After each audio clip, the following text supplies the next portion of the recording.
there's a lot more to blocking than just lining up and hitting the guy in front of you.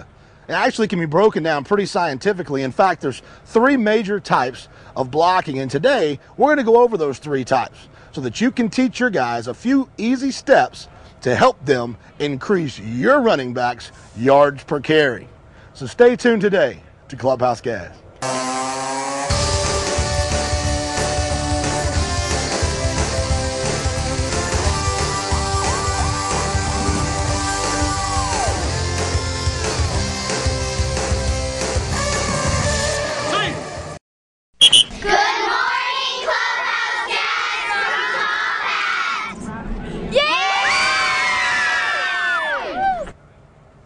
Three major types of blocks.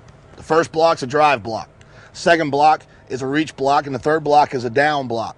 Now, there's not that much difference in them, and once you get the foundation, and once you teach your kids the foundation of the drive block, the first block we're going to work on today, the other 2 will come to them a lot easier. The only thing is, you have to work on this every single day. Offensive line coaches, this should be the first thing you do every day. Now, you're not going to do it with a sled, but I've gotten a little too old and a little too big for them to let me line up and knock heads with anybody, unfortunately. So today, I'll be using this sled here to work on it. Now, the first thing you have to do, obviously, is get in a good stance. That's your foundation for anything. You know, low, wide feet, shoulder width apart, low to the ground, head up, straight back. We know how to get in a stance. Just do this for me, all right? Don't have your kid with the chicken wing. When I say chicken wing, if I can turn to the side here, maybe you can see. Let me turn this way. I see a lot of guys here with their arm out here, and the chicken wing's kind of flapping, and don't do this, all right? Another problem I have when I see young teams blocking, I see a lot of this. This is old school. This is really, really, really old school. They passed a rule like 20 years ago that allows you to block with your hands. Allow your kids to block with their hands. First off, it doesn't hurt them as much. Second off, it delivers a bigger blow. So what I want you to do is when your kid gets in his stance, I want him to have his hand, elbow tucked in, hand here. Because if their hand is here, when they drive off, they can deliver a punch with the palms of their hands, which are really, really hard. All right? So you're going to line your kids up across from a dummy or across from whoever.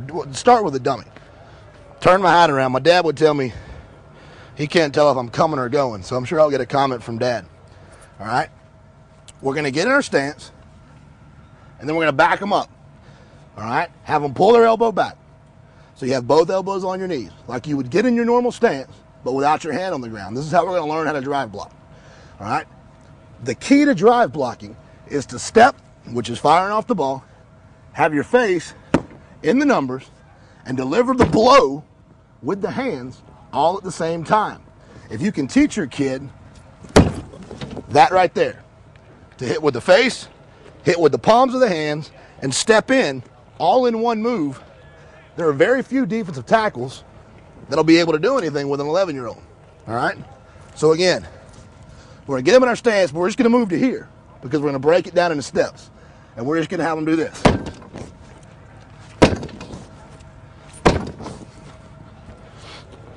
All right? Put them in their stance, back them up.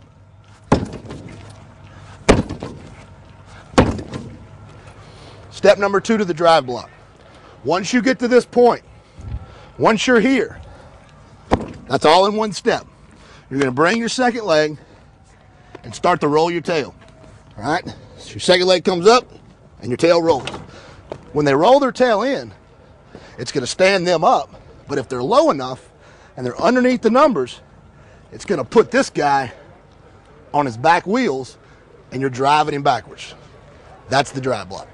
Please join us again tomorrow for the exciting conclusion of the Casey Bass blocking trifecta. Actually, it was not our intention for this to be a 2-part show, but as it turns out, Casey is his most long-winded guest.